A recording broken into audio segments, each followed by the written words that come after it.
Hello and welcome to this lecture on Adobe Photoshop by Eduonix Technologies. In this lecture I'm starting out on Pixabay because I want to get building something I can mask, because this lecture is all about masks and mask effects. So I went to pixabay.com because it offers free public domain, any kind of use images. Commercial use, personal, it doesn't matter, you can manipulate them. And they offer really high resolution, typically around this resolution. I've seen only a little bit lower, generally megabyte images, so it's really great if you're a designer. And I'm just going to copy this to my clipboard. I would actually go to View, and you need an account to use Pixabay, but it's free. And I'm just going to copy image from the actual URL. And now in Photoshop, with the image on my clipboard, I go to New, and as you can see, it has the editing dimensions. I'm going to keep it RGB for the sake of editing, and when I just hit paste, it's going to automatically be the size of the original image. So let's take a look at the reasons why I would use layer masks. Typically when I have a layer and I'm going to edit it, I like to duplicate it. I'll put a lock on this layer. Going up to this lock icon, this means the layer is uneditable, much like locking it in Illustrator. And then I'll go ahead and delete my background. When you're creating a new document, you do have the option of clear background or transparent. But ultimately, as long as you get to this end result, now I could do something like a linear burn and basically duplicate these again.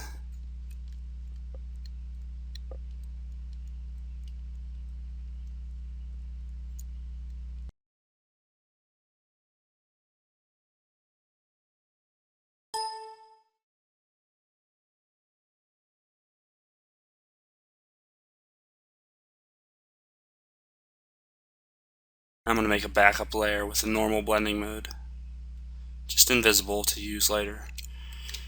And that'll give me a nice crisp edge to use on this. And this can be changed anytime. It can be changed back to normal anytime. And that's the kind of non-destructive editing we're talking about with using masks.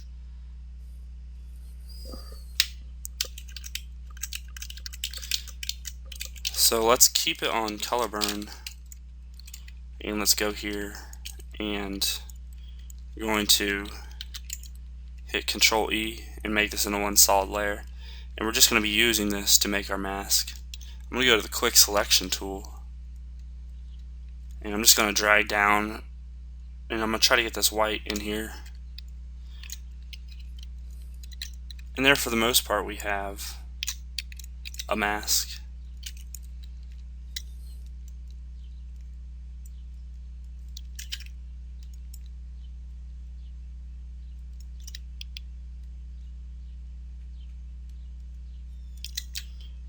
I'm just working into M with the magic wand tool.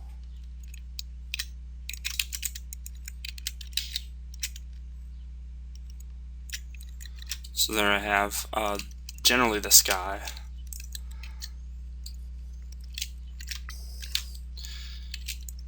And I use that high contrast image to create it, so I'm going to go back to my regular image and let's create a mask. If you look down here, you'll see an option called Fill or Adjustment Layer. Right next to that you'll see Add a Layer Mask. And when I add a layer mask,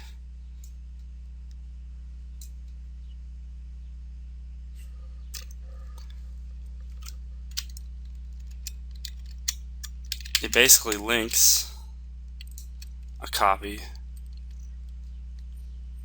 of this mask, for instance, to my main image. In this case, the black is canceling out everything behind it. So what I would do with this layer selected, knowing that it's black and white and that's the only options you have, I'll go to Image, Adjustments, Invert, and now it's going to cancel out everything but the sky. So we have our layer mask, and it is actively removing part of this image, if you click on the layer mask and delete it, or right click, I'm sorry, and say delete layer mask, then you have your sky back. So it's non-destructive editing, and that's what's good about it. So I'm going to duplicate this and make one with a sky. I'm always creating a backup.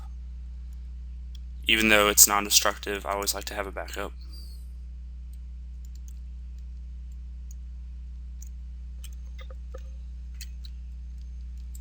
And the good thing about this is now you can put in your own sky. If I go back to Pixabay, I think I saw some lightning.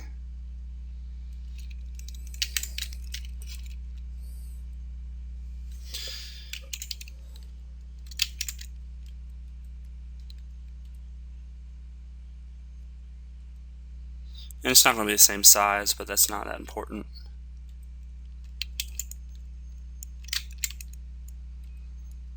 Sometimes it takes the clipboard a while to just gotta really hold it over there.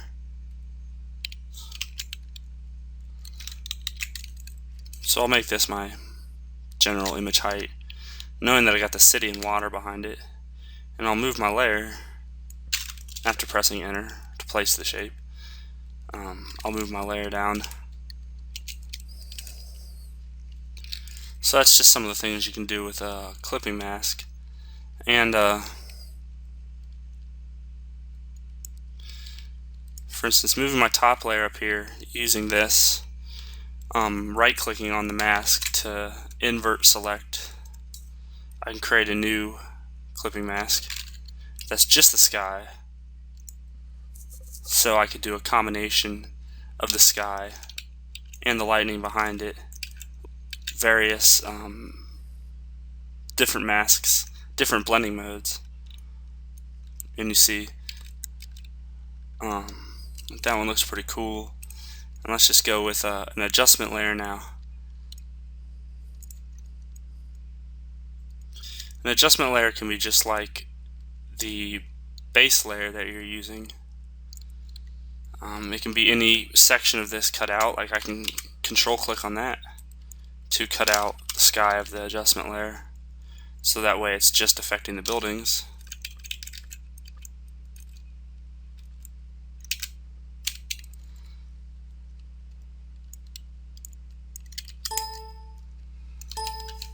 And I mean, you can get into some pretty cheesy effects with this, but mostly what I like to use it for is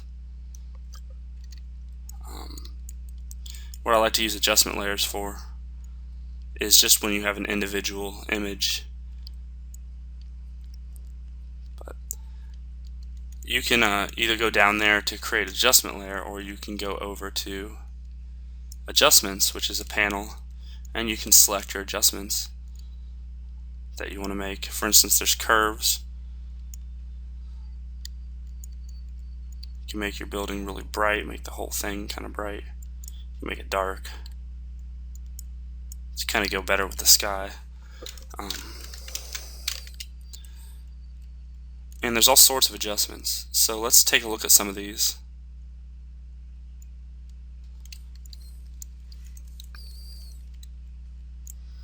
Just drag my adjustments layer over here. I'm going to be going back and forth between that and the properties. So I have I'll drag my layers over here so you can see what layer I'm on.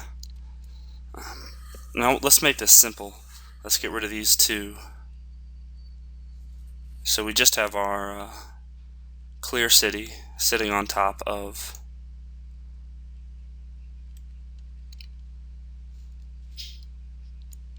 two adjustment layers and a background right here.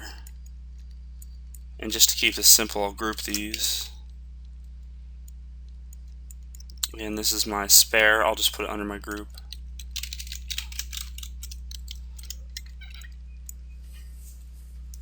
Now let's take a look at some of the different adjustment layers.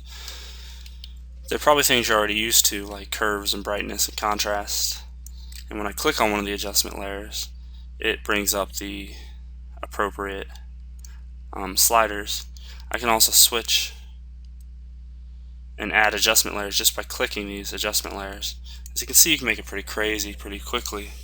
It's great for posterizing t-shirts if you combine the right adjustment layers. Most of the time it's just you can add a threshold layer to create some static black and white effects, and sliding this around you can get like a different intensity. And then one thing you can always do is duplicate all layers that's giving you the effect and group them. Or sorry, Control E.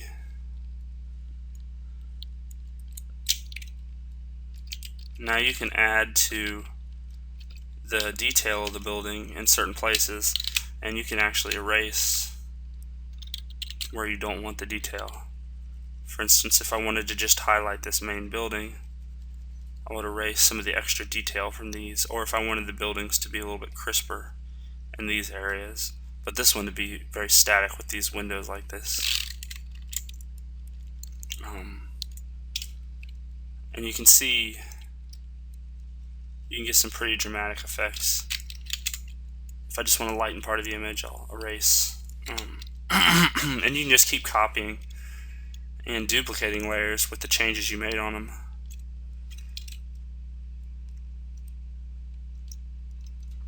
Until you get a nice scape.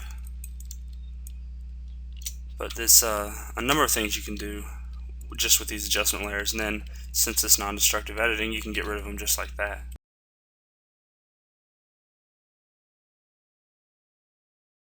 Let's take a look at what happens when we combine adjustment layers with our dual split up image here. It's technically the whole thing. If I were to Control E, it would be one image again. But let's put some adjustment layers on it, and you'll see that they go right above, and they edit what they're above.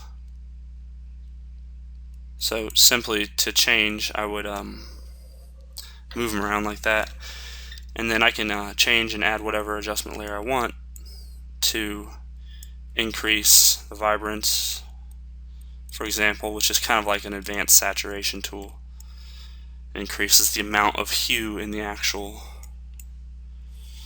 composition. There's brightness and contrast, which is self-explanatory. There's levels, which will find the levels of brightness in here, and you generally will set it to near or around that level and affect this slider right here, which is your range of output levels. To play around with levels to really get the idea of how they work, and we'll go into them later as well in a little bit more detail. But there's and as you notice, it's adding each of these, so I'm just gonna get rid of them as I go here. There's exposure, which is it's basically a camera effect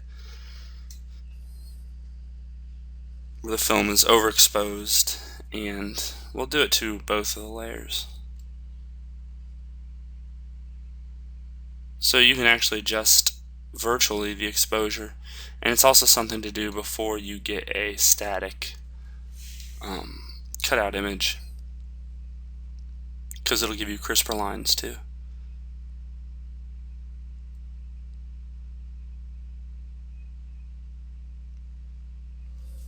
So you can get a lot of cool effects there. Now group, we have we're talking a little bit about blending modes and how switching blending modes basically affects how one layer shows through the other one. When you have a group, it's on pass-through blending mode, and that means that it's going to use a combination of the individual blending modes in here, and it does it by default, even though now we have a color dodge in there. When you go to group and it's pass-through, that generally means you want to leave it that way, but you can put this in another group with another blending mode, or you can just duplicate the group, hit Control E, and get your own flattened image of that group to play with. When I get something posterized, I like to convert it for smart filters and look at things in the filter gallery. But that's how masks work.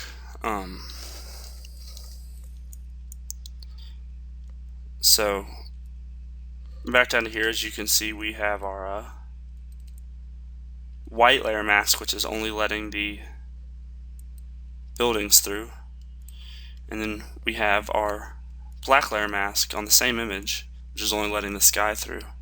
We get rid of the exposure adjustment layer, and let's just add a few more adjustment layers. Hue and Saturation is a really common one. You can change the hue. Obviously, it's something we might want to do with the sky. So we'll just put it above the sky layer. As you can see, it's not affecting the buildings, although that is a little bit of a edge that I didn't cut out right, so it's affecting that one a little bit. But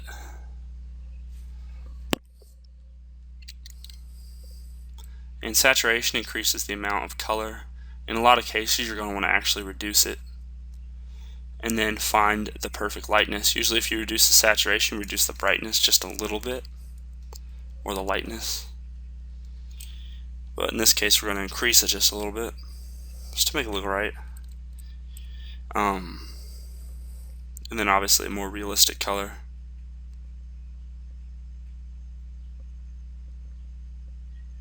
You can actually create different effects in different times of day just by tweaking these.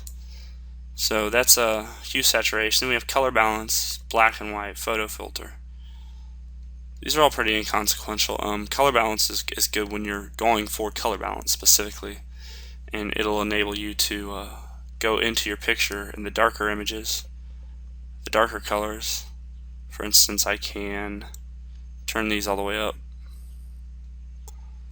and the highlights, I can turn them all the way down,